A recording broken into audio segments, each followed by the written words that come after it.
Sa usapin po ng presyuhan, bakit naman po kung meron po tayong actually oversupply ho ba maaaring tawagin natin?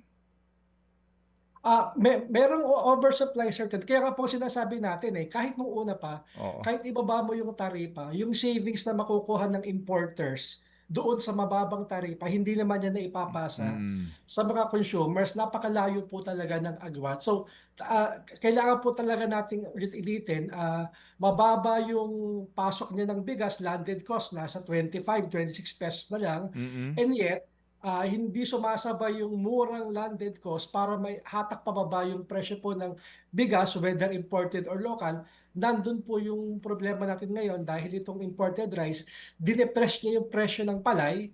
Alam nating lahat yan. And yet, hindi naman bumaba yung Mm. retail, mapa imported at mapa local. So, ang sinasabi natin, yun dapat ang i-address ng government, ng NEDA, ng DepEd, kung yun ang tawag sa kanya ngayon. Mm. Nandun ang problema, hindi naman po talaga yung kulang tayo sa bigas, mahal ang local.